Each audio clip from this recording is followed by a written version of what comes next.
Shalom.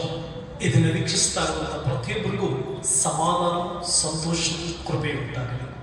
ಪರಾತ್ಪರನಾದ ದೇವರು, ಸರ್ವಶಕ್ತನಾದ ದೇವರು, ಜೀವಸ್ವರೂಪನಾದ ದೇವರು ನಮ್ಮನ್ನ ಅತಿ ಹೆಚ್ಚಾಗಿ ಪ್ರೀತಿಸಿ ತನ್ನ ವಾಕ್ಯವನ್ನು ನಮಗೆ ಕೊಟ್ಟಿದ್ದಾನೆ.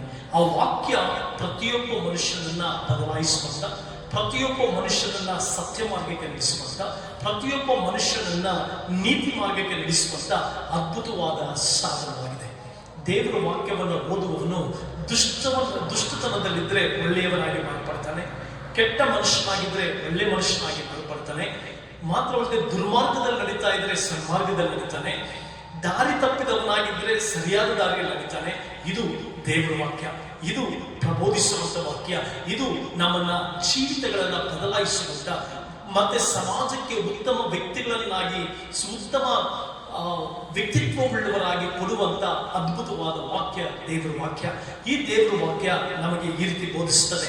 ಪ್ರಕಟಣೆ 22ನೇ ಅಧ್ಯಾಯ 10ರಿಂದ 15ನೇ ವಚನ ನೋಡುವಾಗ, ಇದಲ್ಲದೆ ಅವನು ನನಗೆ ಈ ಪುಸ್ತಕದಲ್ಲಿರುವ ಪ್ರವಾದನ ವಾಕ್ಯಗಳನ್ನು ಗುಪ್ತವಾಗಿಡಬೇಡ, ಅವು ನೆರವೇರುವ ಸಮಯವು ಸಮೀಪಿಸಿದೆ.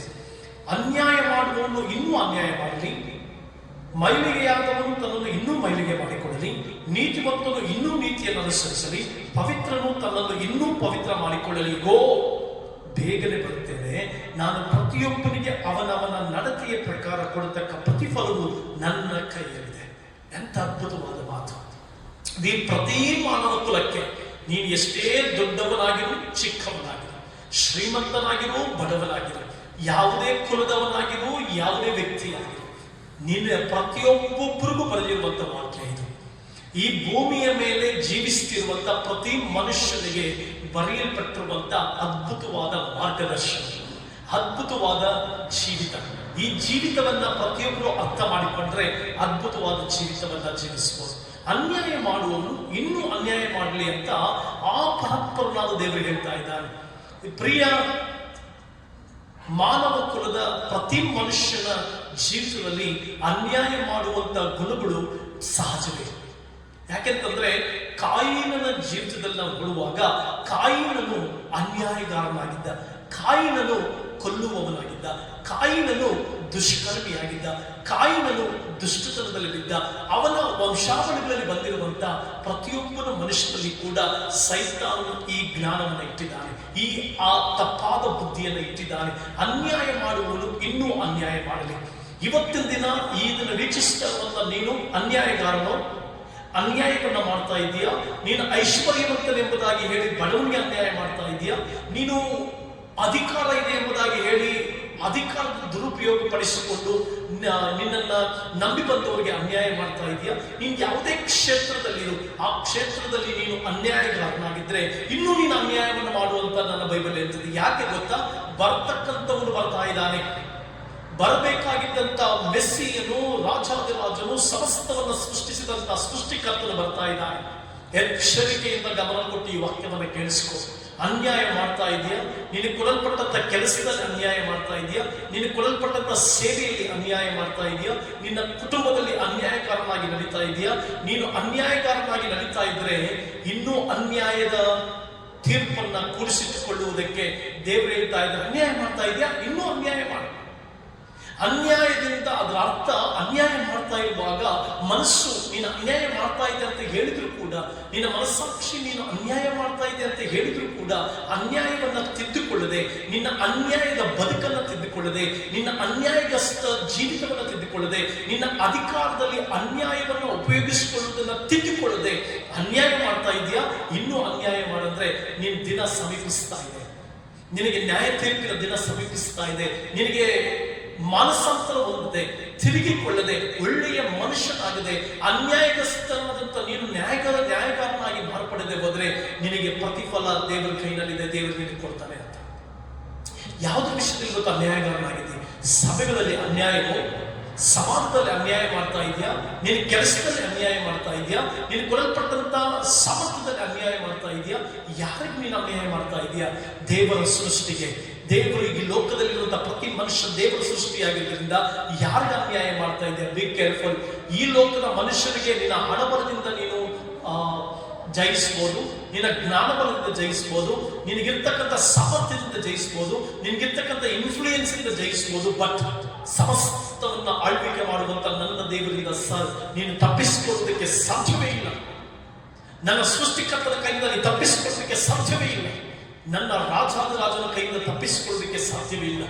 ಈ ನಿನ್ನ ತೋಳ್ಬಲದಿಂದ, ನಿನ್ನ ಶಕ್ತಿ ಬಲದಿಂದ, ನಿನ್ನ ಎಲ್ಲ ಅಧಿಕಾರದ ಬಲದಿಂದ ಇವತ್ತು ನೀನು ಅನ್ಯಾಯ ಮಾಡುತ್ತಾ ತಪ್ಪಿಸಿಕೊಳ್ತಿರ್ಬೋದು. ನಿತ್ಯ ನ್ಯಾಯಾಧಿಪತಿಯಾದ ದೇವರು, ನಿತ್ಯ ನ್ಯಾಯಸ್ವರೂಪನಾದ ದೇವರು, ನನ್ನ ದೇವರು ಕೀರ್ತನೆ 4ನೇ ಕೀರ್ತನೆಯಲ್ಲಿ ಬೈಬಲ್ನಲ್ಲಿ ಈ ರೀತಿಯಾಗಿ ಬರೆದಿದ್ದಾನೆ, ನ್ಯಾಯವನ್ನು ಸ್ಥಾಪಿಸುವ ನನ್ನ ದೇವರು. ಇಡೀ ಸತ್ಯವೇದದಲ್ಲಿ, ಇಡೀ ವಾಕ್ಯ ಭಾಗದಲ್ಲಿ ನೋಡುವಾಗ ಇದೇ ಅನ್ಯಾಯ ಮಾಡುವಂತ ಯಾರನ್ನೂ ದೇವರು ಸುಮ್ಮನೆ ಬಿಡಲಿಲ್ಲ. ಇವತ್ತು ನೀನು ಯಾವುದೇ ವ್ಯಕ್ತಿ ಆಗಿರು, ನೀನೊಬ್ಬ ಮನುಷ್ಯ ಕುಲ, ಈ ಮನುಷ್ಯ ಕುಲದಲ್ಲಿ ನೀನು ಅನ್ಯಾಯಗಳನ್ನಾಗಿ ನಡೀತಾ ಇದೆಯಾ?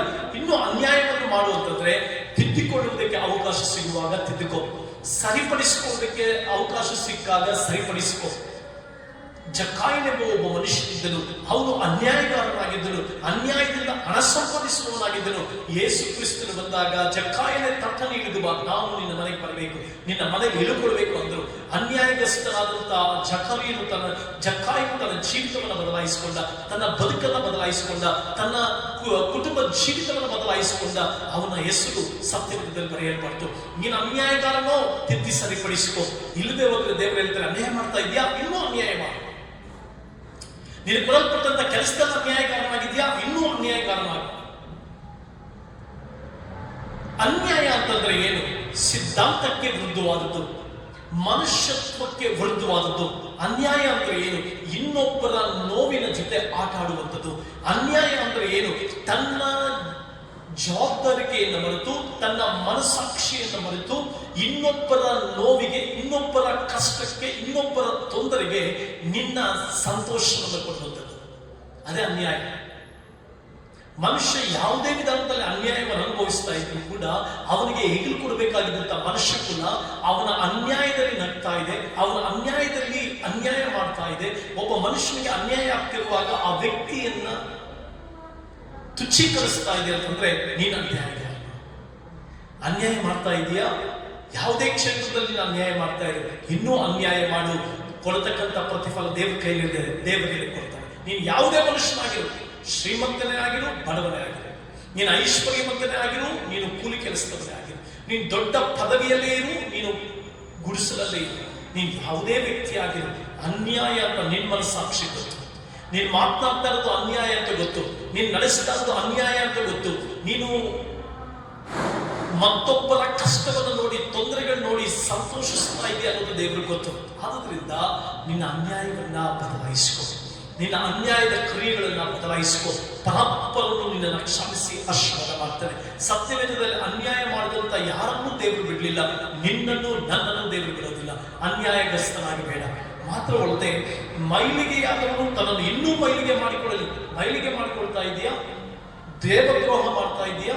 ನಿನ್ನ ಅಪವಿತ್ರ ಮಾಡಿಕೊಳ್ತಾ ಇದೆಯಾ? ದೇವರಿಗೆ ಇಷ್ಟ ಇಲ್ಲದಿರುವಂತ ಕಾರ್ಯಗಳು ಮಾಡ್ತಾ ಇದೆಯಾ? ಪರಪ್ಪರನಿಗೆ ಇಷ್ಟ ಇಲ್ಲದಿರುವಂತ ಅಹಂಕಾರಗಳನ್ನು ಜೀವಿಸ್ತಾ ಇದೆಯಾ? ಮೈಲಿಗೆ ಆದವನು, ಮೈಲಿಗೆ ಅಂತಂದ್ರೆ ಏನು? ನಿನಗೆ ಬೇಡದೆ ಇರುವಂತ ವಿಷಯಗಳಿಗೆ ನೀನು ಕಿವಿ ಕೊಟ್ಟು, ಬೇಡದೆ ಇರುವಂತ ವಿಷಯಗಳನ್ನ ಮಾತನಾಡಿ, ಬೇಡದೆ ಇರುವಂತ ಅಕ್ರಮಕ್ಕೆ ಸಂಬಂಧಪಟ್ಟಂತ ಕ್ರಿಯೆಗಳಲ್ಲಿ ಪಾಲುಗಾರರಾಗಿ ಮೈಲಿಗೆ ಆಗುವಂಥದ್ದು, ಅಪವಿತ್ರ ಮಾಡಿಕೊಳ್ಳುವಂಥದ್ದು, ಮತ್ತೊಬ್ಬರ ದೇವರಿಗೆ ಇಷ್ಟವಿಲ್ಲದ ಸಂಗತಿಗಳಲ್ಲಿ ನೀನು ಕಿವಿ ಕೊಟ್ಟು, ನೀನು ಮನಸ್ಸು ಕೊಟ್ಟು ಅಪವಿತ್ರ ಮಾಡಿಕೊಳ್ಳುವಂಥದ್ದು, ಮೈಲಿಗೆ ಮಾಡಿಕೊಳ್ಳುವಂಥದ್ದು. ಮೈಲಿಗೆ ಆಗ್ತಾ ಇದೆಯಾ? ಇನ್ನೂ ಮೈಲಿಗೆ ಮಾಡಿಕೊ. ಮೈಲಿಗೆ ಆಗುವಾಗ, ಸಣ್ಣ ತಪ್ಪುಗಳನ್ನು ಮಾಡುವಾಗ, ನೀನು ಏನೋ ಎಡವಿ ಬಿಡುವಾಗ ಅಥವಾ ದಾರಿ ತಪ್ಪಿದಾಗ ಮಾನಸಾಂತರ ಹೊಂದದೆ, ಕ್ಷಮಾಪಣೆ ಹೊಂದದೆ, ದೇವರ ಬಳಿ ಬಂದು ಅಳದೆ ನೀನು ಇನ್ನೂ ಮೈಲಿಗೆ ಆಗ್ತಾ ಇದೆಯಾ? ಇನ್ನೂ ಮೈಲಿಗೆ ಆಗ್ತಾ. ನಿಂದೆಗಳನ್ನು ಇನ್ನೊಬ್ಬರ ಮೇಲೆ ಆಗ್ತಾ ಇದೆಯಾ? ಇನ್ನೂ ನಿಂದೆಗಳನ್ನ ಹಾಕಿ ಮೈಲಿಗೆ ಮಾಡಿಕೊ. ಚಾಡಿ ಹೇಳುವವನಾಗಿದೆಯೋ, ಮತ್ತೊಬ್ಬರ ವಿಷಯದಲ್ಲಿ ಚಾಡಿ ಹೇಳ್ತಾ ಇನ್ನೂ ನಿನ್ನನ್ನು ಮೈಲಿಗೆ ಮಾಡಿಕೊ. ಅಕ್ರಮಗಾರನಾಗಿ ಬದುಕ್ತಾ ಇದೆಯಾ? ಇನ್ನೂ ಅಕ್ರಮಗಾರನಾಗಿ. ಮೈಲಿಗೆ ಆದವನು ತನ್ನನ್ನು ಇನ್ನೂ ಮೈಲಿಗೆ ಮಾಡಿಕೊಳ್ಳಲಿ. ನೀತಿವಂತನು ಇನ್ನೂ ನೀತಿಯನ್ನು ಅನುಸರಿಸಲಿ. ನೀತಿಯುಳ್ಳವನಾಗಿದೆಯಾ? ಅನೇಕ ಅನೀತಿವಂತರು ನೋಡಿ, ಅಯ್ಯೋ ನಾನು ನೀತಿವಂತನಾಗಿ ನಡೀತಾ ಇದ್ದೆ, ನನಗೆ ಪ್ರತಿಫಲ. ಅನೀತಿವಂತರಾಗಿ ನಡೆಯುವಂತವರು ಚೆನ್ನಾಗಿದ್ದಾರಲ್ಲ, ಅನೀತಿವಂತರಾಗಿ ನಡೀತಿರುವಂತವರು ಸುಖವಾಗಿದ್ದಾರಲ್ಲ, ಮೈಲಿಗೆಯಾದವರು ತಮ್ಮನ್ನು ಮೈಲಿಗೆ ಮಾಡಿಕೊಳ್ಳುತ್ತಾ, ಅಹಂಕಾರಿಗಳು ಇನ್ನೂ ಅಹಂಕಾರಿಗಳಾಗುತ್ತಾ, ದುಷ್ಟರು ಇನ್ನೂ ದುಷ್ಟರಾಗುತ್ತಾ, ಅನ್ಯಾಯ ಮಾಡುವವರು ಇನ್ನೂ ಅನ್ಯಾಯ ಮಾಡುತ್ತಾ ಚೆನ್ನಾಗಿದ್ದಾರಲ್ಲ, ನಾನು ನೀತಿವಂತನಾಗಿ ಬದುಕ್ತಾ ಇದ್ದೇನೆ, ನನಗೆ ಏನ್ ಪ್ರಯೋಜನ ಅಂತ ನೀನು ಅನ್ಕೊಳ್ತಾ ಇದೆಯಾ? ನೀತಿವಂತನಾಗಿದ್ದರೆ ಇನ್ನೂ ನೀತಿಯನ್ನು ಅನುಸರಿಸು, ಇನ್ನೂ ನೀತಿವಂತನಾಗೋದಕ್ಕೆ ಪ್ರಯಾಸ ಪಡು, ಇನ್ನೂ ನೀತಿಯುಳ್ಳ ಬದುಕನ್ನು ಬದುಕೋದಕ್ಕೆ ಪ್ರಯಾಸ ಪಡು. ಇನ್ನ ಎಲ್ಲಾ ಕೆಲಸಗಳಲ್ಲಿ, ಎಲ್ಲಾ ಕಾರ್ಯಗಳಲ್ಲಿ, ಎಲ್ಲಾ ಸೇವೆಗಳಲ್ಲಿ, ಎಲ್ಲಾ ಕಾರ್ಯಗಳಲ್ಲಿ ಇನ್ನೂ ನೀತಿವಂತನಾಗಿ ಬದುಕು. ಮಾತ್ರವಲ್ಲದೆ ಪವಿತ್ರನು ತನ್ನನ್ನು ಇನ್ನೂ ಪವಿತ್ರ ಮಾಡಿಕೊಳ್ಳಲಿ. ಪರಿಶುದ್ಧತೆ ಕಡೆಗೆ ಸಾಗಿ ಬಂದ್ರಿ, ಪವಿತ್ರತೆ ಕಡೆಗೆ ಸಾಗಿ ಬನ್ನಿ. ಪವಿತ್ರತೆಯನ್ನ ಕಾಪಾಡಿಕೊಳ್ಳುವುದಕ್ಕೆ ನಿರ್ಮಲ ಚಿತ್ತರು ಧನ್ಯರು, ಅವರು ದೇವರನ್ನು ಕಾಣುವರು. ನಿರ್ಮಲ ಚಿತ್ತರು ಅಂದ್ರೆ ಪರಿಶುದ್ಧವಾಗಿ ಬದುಕರು. ಪರಿಶುದ್ಧತೆಯಲ್ಲಿ ಆನಂದ ಇದೆ, ಪರಿಶುದ್ಧತೆಯಲ್ಲಿ ಸಂತೋಷ ಇದೆ, ಪರಿಶುದ್ಧತೆಯಲ್ಲಿ ನೆಮ್ಮದಿ ಇದೆ, ಪರಿಶುದ್ಧತೆಯಲ್ಲಿ ಆರೋಗ್ಯ ಇದೆ, ಪವಿತ್ರತೆಯಲ್ಲಿ ಅದ್ಭುತವಾದ ಜೀವಿತ ಇದೆ. ಪವಿತ್ರನಾಗಿ ಬದುಕು. ಅಪವಿತ್ರನಾಗಿರುವಾಗ ನಿನ್ನ ಮನಸ್ಸು ಹೋಗುತ್ತೆ. ಅಪವಿತ್ರನಾಗಿ ನಡೆಯುವಾಗ ನಿನ್ನ ಮನಸ್ಸು ಸಮಾಧಾನ ಹೊಂದಲಲ್ಲದು. ಅಪವಿತ್ರವಾಗಿ ನಡೆಯುವಾಗ ಏನೋ ಜೀವಿತದಲ್ಲಿ ಸಂತೋಷ ಸಿಗದು. ಅಪವಿತ್ರನಾಗಿ ನಡೆಯುವಾಗ ಜೀವಿತವೇ ಸೋಲು. ಅಪವಿತ್ರನಾಗಿ ನಡೆಯುವಾಗ ಜೀವಿತವೇ ಒಂದು ಜಿಗುಪ್ಸೆ. ಅಪವಿತ್ರನಾಗಿ ನಡೆಯುವಾಗ ಜೀವಿತವೇ ಬೇಡ ಅನಿಸುತ್ತೆ. ಆದರೆ ಪವಿತ್ರನಾಗಿ ನಡೆಯುವಾಗ, ಪರಿಶುದ್ಧನಾಗಿ ನಡೆಯುವಾಗ, ಪವಿತ್ರನು ಇನ್ನೂ ಪವಿತ್ರ ಮಾಡಿಕೊಳ್ಳಲಿ ಅಂದ್ರೆ ಪವಿತ್ರತೆಯಲ್ಲಿ ಸಂತೋಷ ಇದೆ, ಪವಿತ್ರತೆಯಲ್ಲಿ ಆನಂದ ಇದೆ, ಪವಿತ್ರತೆಯಲ್ಲಿ ನೆಮ್ಮದಿ ಇದೆ, ಪವಿತ್ರತೆಯಲ್ಲಿ ಅದ್ಭುತ ಇದೆ, ಪವಿತ್ರತೆಯಲ್ಲಿ ದೇವರೊಂದಿಗೆ ಸಂಬಂಧ ಇದೆ, ಪವಿತ್ರತೆಯಲ್ಲಿ ದೇವರೊಂದಿಗೆ ನಡೆಯುವಂತ ಜೀವಿತ ಸಿಗುತ್ತೆ. ಯಾಕಂದ್ರೆ ನಾನಿಗೋ ಬೇಗನೆ ಬರುತ್ತೇನೆ, ಕೊಡತಕ್ಕಂತ ಪ್ರತಿಫಲ ನನ್ನ ಕೈನಲ್ಲಿದೆ. ಇವತ್ತು ನಿನ್ನ ಪ್ರತಿಫಲ ದೇವರ ಕೈನಲ್ಲಿದೆ. ಅನ್ಯಾಯಗಾರನೋ ಅನ್ಯಾಯಗಾರನಾಗಿ ನಡೆಯುವಾಗ ಅದಕ್ಕೆ ತಕ್ಕಂತ ಪ್ರತಿಫಲವೂ ದೇವರ ಕೈನಲ್ಲಿದೆ. ಮೈಲಿಗೆ ಮಾಡಿಕೊಳ್ತಾ ಇದೆಯಾ, ಅದಕ್ಕೆ ತಕ್ಕ ಪ್ರತಿಫಲವೂ ದೇವರ ಕೈನಲ್ಲಿದೆ. ನೀತಿವಂತನಾಗಿ ನಡೀತಾ ಇದೆಯಾ, ನೀತಿಗೆ ತಕ್ಕಂತ ಪ್ರತಿಫಲವೂ ದೇವರ ಕೈನಲ್ಲಿದೆ. ಕಣ್ಣಿಗೆ ಕಾಣಿಸದೇ ಇರ್ಬೋದು, ಪರಾತ್ಪರನೊಬ್ಬ ಮೇಲೆ ಕೂತಿದ್ದಾನೆ, ಸರ್ವಶಕ್ತನ ಮೇಲೆ ಕೂತಿದ್ದಾನೆ, ನೀತಿಯ ನ್ಯಾಯದಂಡವನ್ನು ಹಿಡಿದು ಕೂತಿದ್ದಾನೆ, ನೀತಿಯ ನ್ಯಾಯದಂಡವನ್ನು ಹಿಡಿದು ಕೂತಿದ್ದಾನೆ. ಅಹಷ್ವೇರೋಷ್ ರಾಜನು ತನ್ನ ಸುವರ್ಣ ದಂಡವನ್ನು ಹಿಡಿದು ಕೂತಿದ್ದ. ಸಿಂಹಾಸನದ ಮೇಲೆ ಕೂತಿರುವಾಗ ಎಸ್ತೇರ್ ರಾಣಿಯು ಪ್ರವೇಶ ಮಾಡಿದ್ದಾಳೆ. ಎಸ್ತೇರ್ ರಾಣಿ ನೀತಿವಂತರಾಗಿದ್ಲು. ಎಸ್ತೇರ್ ರಾಣಿ ದೇವಭಕ್ತಿಯುಳ್ಳವಳಾಗಿದ್ಲು. ಎಸ್ತೇರ್ ರಾಣಿ ತನ್ನನ್ನು ಪವಿತ್ರ ಮಾಡಿಕೊಂಡಿದ್ಲು. ಎಸ್ತೇರ್ ರಾಣಿ ತನ್ನನ್ನು ಕಾಪಾಡಿಕೊಂಡಿದ್ಲು. ಎಸ್ತೇರ್ ರಾಣಿ ದೇವರಿಗೆ ಬೆಚ್ಚಗೆಯಾಗಿ ನಡೀತಾ ಇದ್ಲು. ಸುವರ್ಣ ದಂಡ ಹಿಡಿದ ಅಹಷ್ವೇರೋಷ್ ರಾಜ ಬಹು ಸುಂದರಿಯನ್ನು ತನ್ನ ಮುಂದೆ ಬಂದಾಗಲೂ ಕೂಡ ಎಸ್ತೇರಳಿಗೆ ಸುವರ್ಣ ದಂಡವನ್ನು ತೋರಿಸ್ತಾನೆ, ತನ್ನ ದಯೆಯನ್ನು ತೋರಿಸ್ತಾನೆ. ನೀನು ನೀತಿವಂತನಾಗಿ ನಡೆಯುವಾಗ, ನೀನು ನ್ಯಾಯಕ್ಕಾಗಿ ದುಡಿಯುವಾಗ, ನೀನು ಪರಿಶುದ್ಧವಾಗಿ ನಡೆಯುವಾಗ ದೇವರ ಸುವರ್ಣ ದಂಡವನ್ನು ಮೇಲೆ ಚಾಚಲ್ಪಡ್ತದೆ. ದೇವರ ಕೃಪೆಯ ದಂಡ ಮೇಲೆ ಚಾಚಲ್ಪಡ್ತದೆ. ದೇವರ ಆಶೀರ್ವಾದ ಹೊಂದಿದೆ. ಅನ್ಯಾಯಗಾರನು ಅನೀತಿವಂತನಾಗಿ ನಡೆಯುವಾಗ ಅದೇ ವಾಕ್ಯ ಭಾಗದಲ್ಲಿ ನಾವು ನೋಡ್ತೇವೆ, ಆ ಮೊರ್ದೆಕೈ ಕೂಡ ಉನ್ನತ ಸ್ಥಾನಕ್ಕೆ ಇರಿಸಲ್ಪಟ್ಟ, ಮೊರ್ದೆಕೈ ಕೂಡ ಅದ್ಭುತವಾದ ಜೀವಿತಕ್ಕೆ ಬಂದ, ನಾಮಾನನಾದರೂ ಗಲ್ಲಿನ ಶಿಕ್ಷೆಗೆ ಒಳಪಟ್ಟ. ಇದೇ ದೇವರ ಕೈಯಲ್ಲಿರುವಂತ ಆ ಒಂದು ಪ್ರತಿಫಲ. ನೀನು ನ್ಯಾಯಗಾರನಾಗಿ, ನೀತಿವಂತನಾಗಿ, ಪರಿಶುದ್ಧನಾಗಿ ನಡೆಯುವಾಗ ಸಿಂಹಾಸನದ ಮೇಲೆ ದೇವರು ಕೂಡಿಸ್ತಾರೆ. ನಾಮಾನನಾಗಿ ಕುತಂತ್ರ ಮಾಡುವುದಾದ್ರೆ, ನಾಮಾನನ ಹಾಗೆ ದ್ವೇಷ ಮಾಡುವುದಾದ್ರೆ, ನಾಮಾನನ ಹಾಗೆ ಕುತಂತ್ರಗಳನ್ನ ಎಣಿಸುವುದಾದ್ರೆ, ನಾಮಾನನ ಹಾಗೆ ದ್ವೇಷ ಭಾಷಣಗಳು ಮಾಡುವುದಾದ್ರೆ, ನಾಮಾನನ ಹಾಗೆ ಜನರನ್ನ ತೊಂದರೆ ಪಡಿಸುವುದಕ್ಕೆ, ಅನ್ಯಾಯ ಮಾಡುವುದಕ್ಕೆ, ಮೈಲಿಗೆ ಮಾಡಿಕೊಳ್ಳುವುದಕ್ಕೆ ತೀರ್ಮಾನಿಸಿದ್ರೆ ನೀನು ಗಲ್ಲಿಗೆ ಎನಿಸಬಹುದು. ಅಂದ್ರೆ ದೇವ ಆಶೀರ್ವಾದವನ್ನು ಹೊಂದದೆ, ಸಮಾಧಾನ ಹೊಂದದೆ, ನೆಮ್ಮದಿಯನ್ನ ಕಾಣದೆ ನಿನ್ನ ಜೀವಿತದಲ್ಲಿ ಪರಿತಪಿಸ್ತೀಯ. ಯಾವುದು ಬೇಕು? ನೀತಿ ಬೇಕಾ? ನ್ಯಾಯ ಬೇಕಾ? ಪವಿತ್ರತೆ ಬೇಕಾ? ಪರಲೋಕ ಆಶೀರ್ವಾದವನ್ನು ಕಾಣಿ. ಅನೀತಿ, ಅನ್ಯಾಯ, ಅಕ್ರಮ, ದೌರ್ಜನ್ಯ, ದ್ವೇಷ, ಅಸೂಯೆ, ಜಗಳ ಇವುಗಳಿಂದ ಹೋಗ್ತೀಯ, ನಾಮಾನನ ಹಾಗೆ ಗಲ್ಲ. ದೇವರ ಕೈಯಲ್ಲಿ ಪ್ರತಿಫಲ ಇದೆ. ಯಾವುದು ಬೇಕೋ ತೀರ್ಮಾನ ನಿಮ್ಮ ಕೈನಲ್ಲಿದೆ. ತೀರ್ಮಾನಿಸು, ಪಶ್ಚಾತ್ತಾಪ ಪಡು, ದೇವರ ಕಡೆ ತಿರುಕೋ, ಆ ಸೃಷ್ಟಿಕರ್ತನ ಕಡೆ ತಿರುಕೋ, ಆ ಸರ್ವಾಧಿಪತಿ ಕಡೆ ತಿರುಕೋ. ಆತ ಕ್ಷಮಿಸಿ, ಮನ್ನಿಸಿ, ಪರಿಶುದ್ಧಗೊಳಿಸಿ ನಿನ್ನನ್ನು ಆಶೀರ್ವದಿಸ್ತಾನೆ. ಎರಡು ನಿನ್ನ ಮುಂದೆ ಇದೆ. ಯಾವುದನ್ನು ಆರಿಸಿಕೊಳ್ತೀಯೋ ನಿನಗೆ ಬಿಡ್ತೇವೆ. ಬರಬೇಕಾದವನು ಬರ್ತಾ ಇದ್ದಾನೆ. ಇನ್ನು ಆತನ ಮುಂದೆ ನಿಲ್ಲುವುದಕ್ಕೆ ಸಿದ್ಧ ಇದೆಯಾ? ಆತನ ಮುಂದೆ ನಿಲ್ಲುವುದಕ್ಕೆ ರೆಡಿಯಾಗಿದೆಯಾ? ಆತನ ಒಂದು ಸಿಂಹಾಸನದ ಮುಂದೆ ನಿಂತು ಉತ್ತರ ಕೊಡೋದಕ್ಕೆ ಸಿದ್ಧ ಇದೆಯಾ? ಸಿದ್ಧ ಇದ್ರೆ ವೆರಿ ಗುಡ್, ಪ್ರತಿಫಲ ನಿನಗೆ ಸಿಗುತ್ತೆ, ಶ್ರೇಷ್ಠ ಪ್ರತಿಫಲ. ಸಿದ್ಧಿನಿಲ್ಲದೆ ಹೋದ್ರೆ ಸಿದ್ಧ ಮಾಡಿಕೊ, ಸಿದ್ಧಿನಿಲ್ಲದೆ ಹೋದ್ರೆ ಬದಲಾಯಿಸ್ಕೊ, ಸಿದ್ಧಿನಿಲ್ಲದೆ ಹೋದ್ರೆ ಇವತ್ತೇ ಸಮಯ. Today is the day that you can change your life and you can go down before the living God and Creator and you will get forgiveness and you will get reward. Which things you want. Choose it today. Choose it today. Choose it today. God bless you.